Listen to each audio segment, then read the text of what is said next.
Now joining me from the beating heart of Holborn here at the London Podcast Studios, we welcome back Managing Director of Goldwaller, Faraz Osman. Hello. Hello. How are you? I'm excellent. Yourself? I feel that's how I should start every conversation now. How are you? Well, that's always the stuff that we edit out in radio. So well, it made it into Holly's speech, so I feel it should start this as well. Culture Secretary Lucy Fraser this week claimed that the BBC is on occasion biased.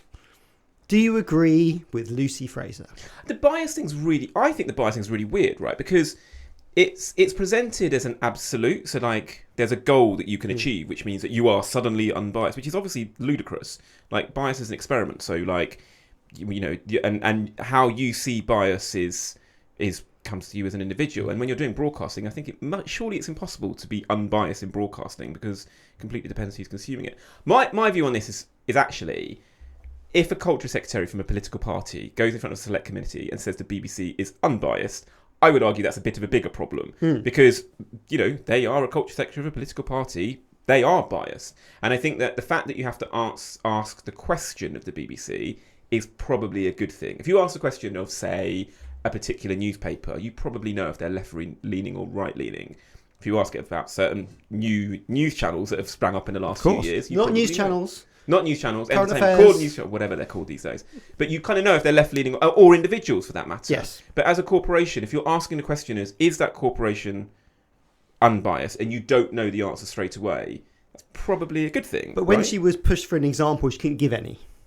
Yeah, I mean, actually, I think, I can't believe I'm saying this, but I actually think that she handled herself quite well in a quite balanced way, which is ironic, weirdly. Is it just that the bar for culture secretaries is so low that anybody could do a good job? No, I think what the problem is that if you ask a culture secretary, do you think the BBC is biased? And then they say yes, and then they say because of this Gary Lineker thing or whatever, that then becomes a thing that everyone starts worrying about, and they're like, oh, we need to do something about this because the culture secretary said this. So I think that it was a bit of a trap that was laid, and there was no right answer that she should give.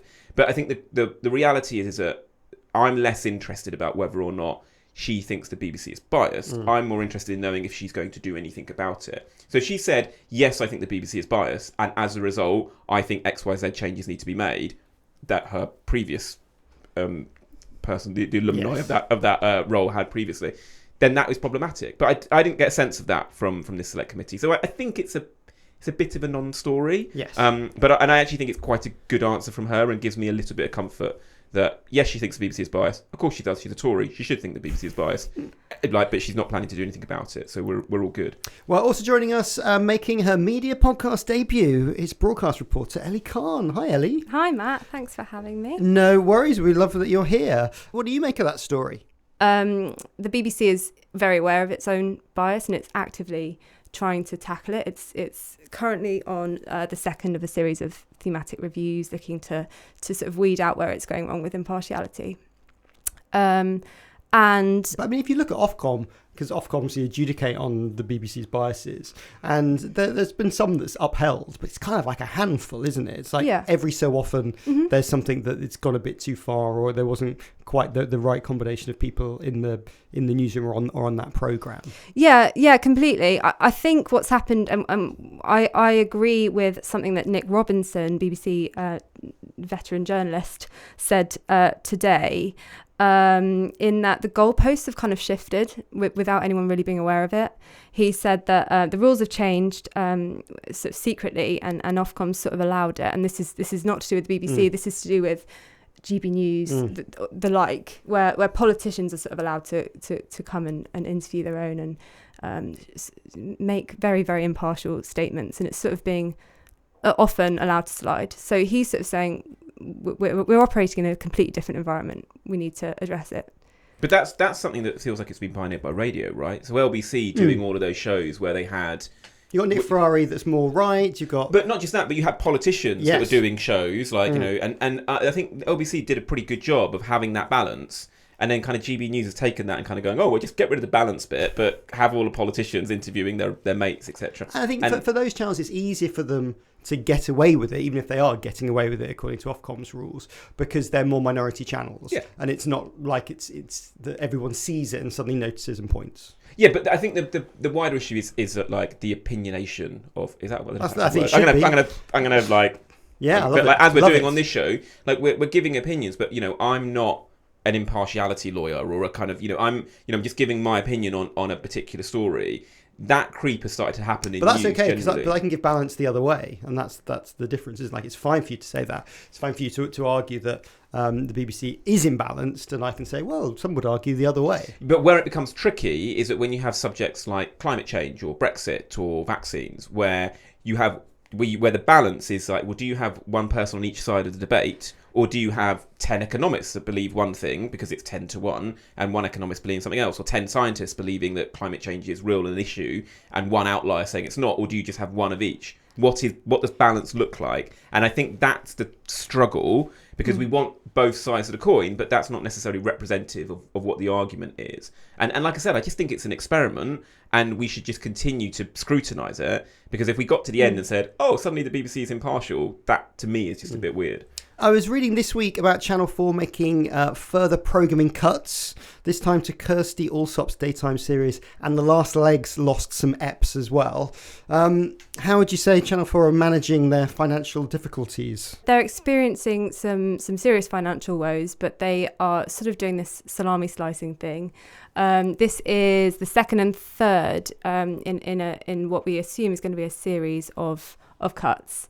The Last Leg, really interesting. It's one of their staple shows. 10 p.m. it gets about 1 million viewers a week, and it does really well. Down from 9 eps to 7. Down from 9 to 7. It doesn't seem like a big deal, but I think it probably is, compared to something like Kirsty's Handmade Christmas, which gets decent views every year in December in the daytime slot. Some of the independent production companies have been a little grumpy about this, and sort of the risk has been pushed to them away from Channel 4. It's up to the Last Legs producers to basically deal with Channel 4's loss of income. Yeah, we've heard sort of anecdotally that there have been grumpy producers, grumpy crew left sort of high and dry in those last 2 episodes of The Last Leg. In general, indies are very, very worried. They are sort of being asked to finance their own shows, which isn't necessarily unusual for a channel like ITV, but for Channel 4 it's unheard of, and worrying for a lot of indies. They're very concerned, and lots of shows also being pushed to next year. Faraz, you run an indie. Are these sort of surprise? These cuts come quite late in the production process, aren't they? So a lot of people thought they got a 9-show commission and built their program around that, and then suddenly they found not just their program, their company, and it's not just the companies, but it's also the freelancers that get employed by those companies. I think the show that got decommissioned or cancelled or not green lit, red lit, amber lit, I don't know what they call it now. What do they call it? We're talking about 4 Weddings. We're talking about 4 Weddings on E4. The reboot, yeah. So what was it called? Was it called Cancelled? Did we say Cancelled? It was, yeah. Whatever their line is, that was in production. Yeah. And all of those freelancers got 2 weeks' notice. And then a few days later, we had this, what I think is a ridiculous story about the retention bonuses that everyone at Channel 4 was being paid. And I think that... many of which they've deferred now.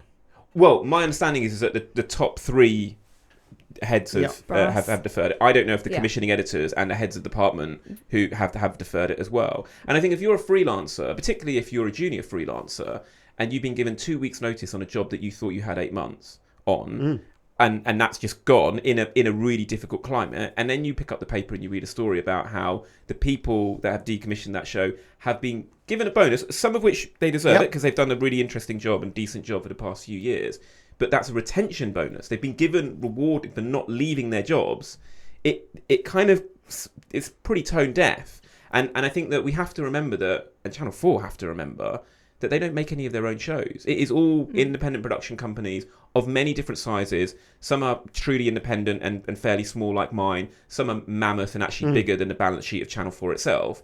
But we're all independent companies, and we all have to run our cash flow. And I think it would be similarly scandalous if I turned round and, as a producer running a small company, and just called up one of my suppliers and said, oh, sorry, that guaranteed work that you had for a year, we're pulling it because we didn't run our figures properly. Worth mentioning also that Channel 4's strategy director appeared before MPs this week and talked about this. He addressed this, saying they're facing short-term market pressures, but he did also mention the channel's in strong creative health, was his quote. So they're sort of looking in the long term. They're hoping for like a quick return, aren't they? Yeah, to normality. Yeah, that's what they're saying. Yes. But to be clear, I don't besmirch Channel 4 and giving their employees bonuses if that's the reason why people have signed contracts to work. I've got no issue with that. I think that that's a fairly decent thing to do, and we should retain staff and talent in any way that we can. What I take exception to is this giving younger freelancers 2 weeks notice on a fairly long-running job, and I think that could have been handled in a much better way. Not commissioning a show like Kirsty, or slimming down the next commission of Last Leg to lesser episodes than before. Again, you can then plan for that, and you can decide how you employ people, and that's how the market works. It's not great, but it's the ebb and flow of creativity in the production sector. But telling young people, and in fact all people, that you have a guaranteed job for 8 months, and then telling them that they only have 2 weeks, I think is pretty scandalous. Not good. Well, someone at the top who has lost their job is CNN chairman and CEO Chris Licht, following a mixed response to his changes and some poor PR choices. He was dispatched earlier in the week. Ellie, what led to Mr. Licht's downfall? There was a 15,000 word profile written on Chris Licht, and it was sort of the main thrust of this was off the back of this town hall that CNN did with Donald Trump. And Chris Licht supposedly, according to the profile, filled the room with extra Trumpy people and sort of diehard Trump fans. And it did make for really uncomfortable viewing. If you look at the sort of highlights of it, there are some moments that are really, really uncomfortable and angered a lot of people. Threw Caitlin Collins, who was hosting that, somewhat under the bus because she had to deal with it on her own. The piece you talk about, this was in The Atlantic. It was a big long piece. Yeah. It sort of pushed it over the edge, really, for him. I think it was definitely the straw that broke the camel's back. He had to sort of come out and apologise a few days after it was published. He apologised directly to staff, who he had already angered by all accounts. So he's completely lost the dressing room. The chief Zaslav didn't say it specifically because of this article, but wow, imagine the power of being able to write an article that really has that impact. I mean, he has to take some of the blame as well. I mean, he said, this is the chairman or the chief executive of Warner Brothers Discovery, who own CNN.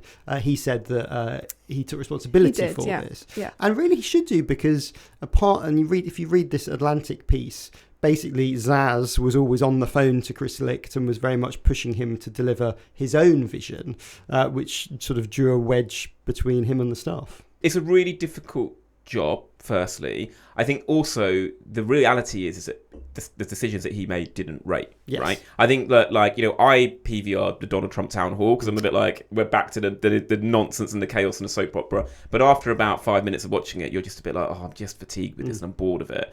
Ratings-wise, it did okay, but it wasn't gangbusters. Like it did in the past. And I think that when you start seeing figures like Newsmax is beating CNN on occasion, you've got to start asking questions. If CNN went through this decision and it worked for them, then I think everyone would be calling him an absolute genius. Well, this is what a lot of people think, that the profile, if it had matched an upward trend, would have been a great profile. But Unfortunately, he'd stepped on a number of landmines before it came out. But to say that some of them were landmines, some of them were of his own making. The channel has got a weirder tone now because it is trying to be a bit more right, and I don't really. Or is it trying to be a bit more centrist? Well, I don't think it is trying to be a bit more centrist, because I think that it's trying to pander to the right of the political spectrum in America has moved so right that, like, the whole Overton window thing, it means that you then start having to platform, January 6th deniers and all this, and it's a bit like, that's not about moving to the centre, or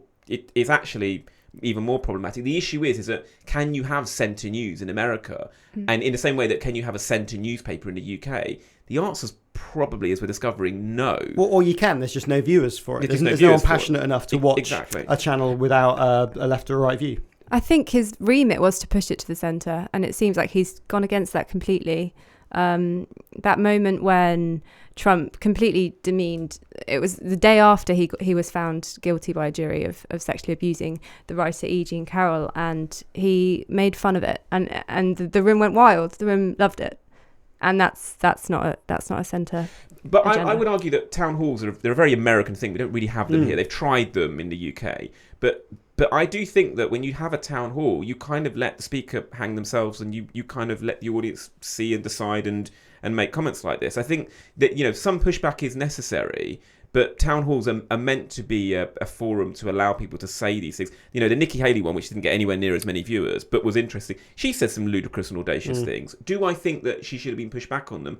You could argue that, but the reality is that you need to hear them say that so you understand that, Nikki Haley might be transphobic or has an issue has an opinion around abortion, and she will sign a federal law around it. You need the voters to be able to hear that so they can make up their minds.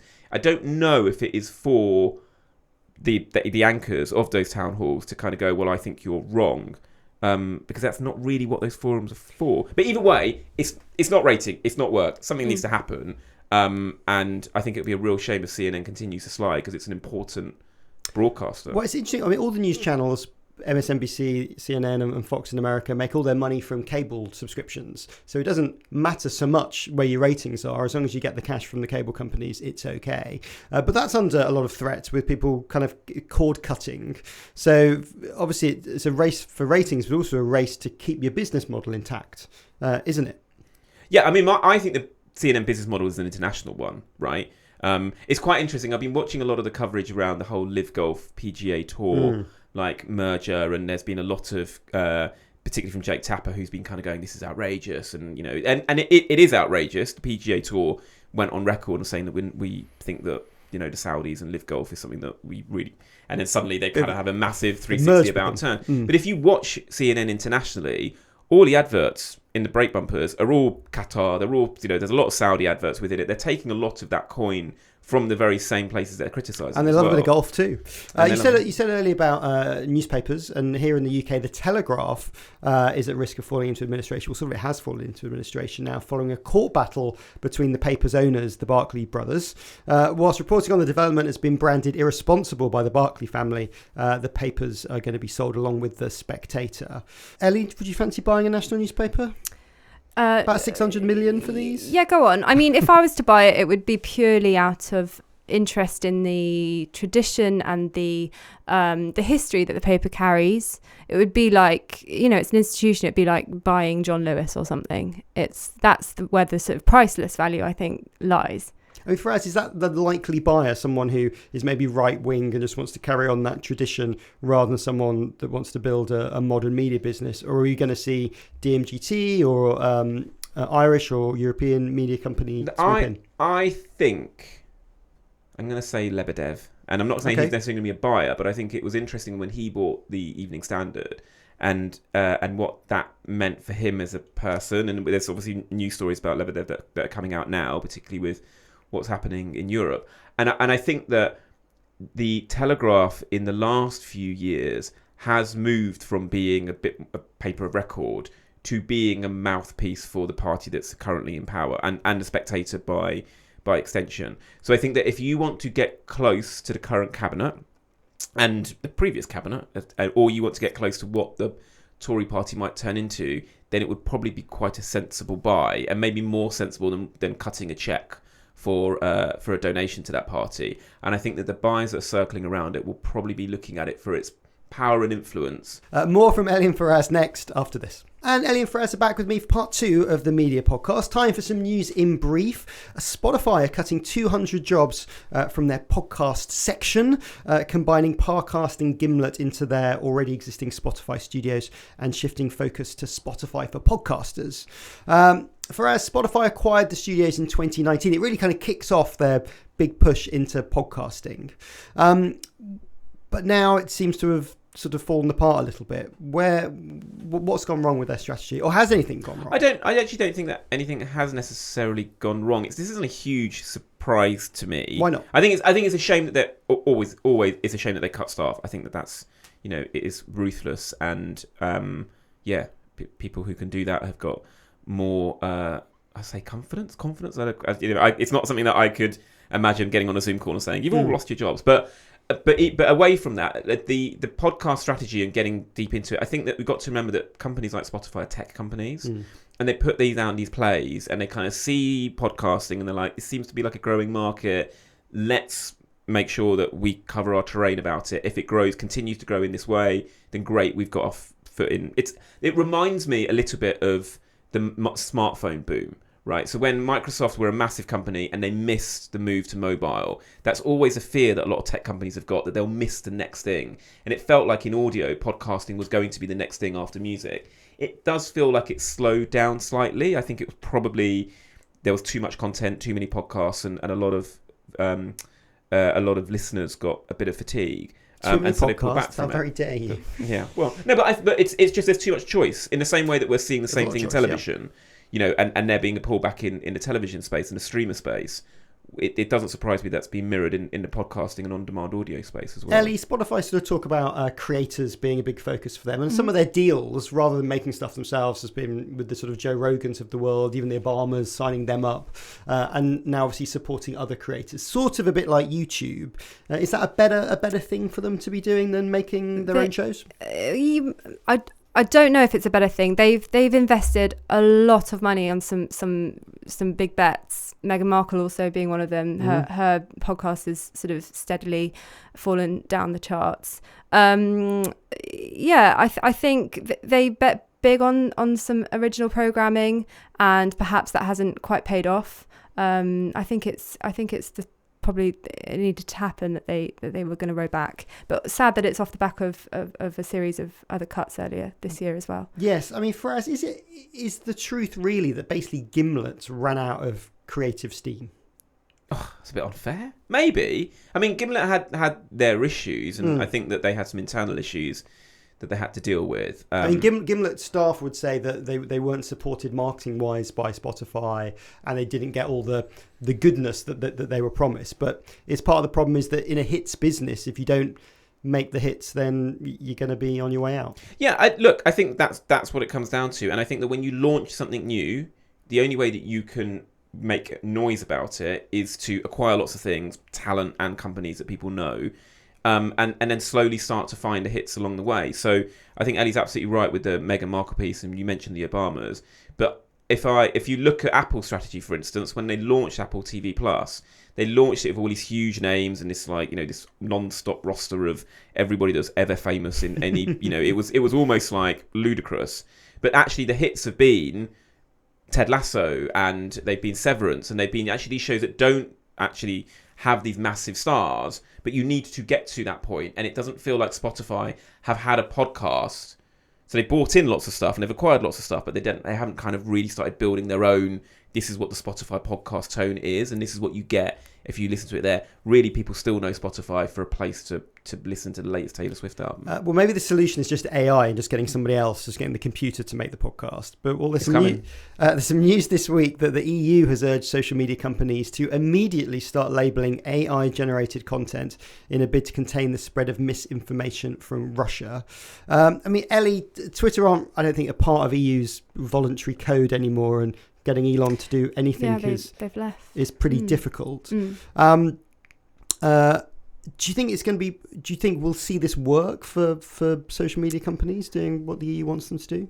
I think what's interesting here is this is off the back of a lot of discourse about worries about AI. High-profile tech people coming out, Elon Musk, people who loved AI up until now, and saying it's we need to pause this. It's dangerous. Lots of caution. So one of the problems is that there's big fines for some of these social media companies, up to 6% of their global revenues. For Twitter, that could be about 140 million quid. It's a lot to. Yeah, it's a lot of money. I think this is such a complex area, and I think the issue that these companies might be facing is the fact that the technology is moving so quickly. It's so hard to define the threat that AI poses by definition, because AI is ever learning and ever moving and ever shifting. So it's going to be a tricky one. Faraz, Ellie's right, isn't she? Because we're still sort of at the foothills of AI. It's still really early days. Is legislation, everyone says there must be legislation for it, but are they legislating for the wrong things? I think this story is hilarious, right? Because if you run an AI company and you make AI content, and then somebody says to you, you need to mark your AI content as being made by AI, how do you think they're going to do that? They're going to get AI to do it, right? So they're going to build an AI bot to check its own homework. And that is, I'm pretty sure, the beginning of how Terminator started, right? So when you've got like an AI algorithm checking another AI algorithm, like it is, it's just hilarious to me. I just don't understand like where that begins and ends. But what I think is happening, and what I'd like to see happening, and I do think it's interesting that you've got the biggest companies, Google, Microsoft, getting in on this space, is that there will be a kind of standardization. This is a poor example, but in the same way that in television you have a product placement logo, that there will start to be a standardization for consumers and audiences to know. But the question around, writing articles or coming up with titles for shows or writing some VO or whatever that might be, there is an issue around staffing around that, and are we losing it? Are we getting the machines to do that rather than staff? I saw a hilarious thing where like a fast food restaurant is turning their kiosks that you go through drive-thrus into AI bots, and it gives you an instruction: if you want to talk to a human being, then say this word and it will revert you back. That's all going to start happening. I remember the days when you would book cinema tickets via the phone, and that was all done via AI and say one to do this and two. And we're kind of in that world right now. But for you, for one of your shows, if there was for one of your shows, if there was still a bit of AI just used in the production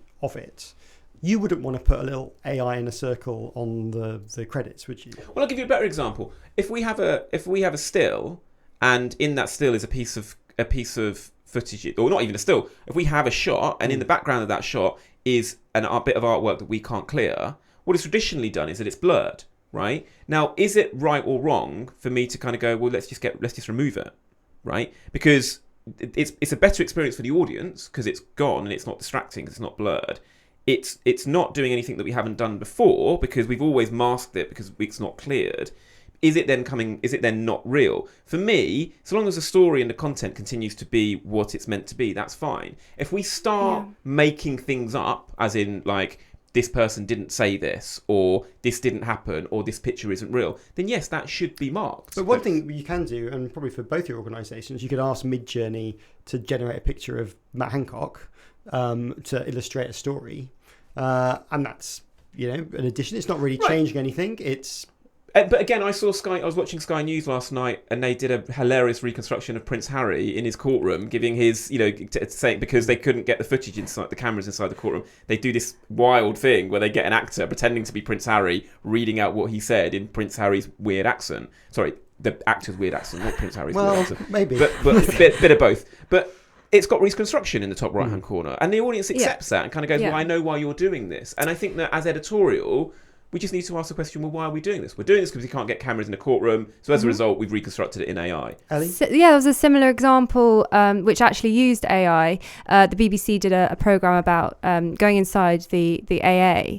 And in order to preserve the identities, safeguard the identities of the people they were speaking to, they superimposed faces over the top of the interviewees.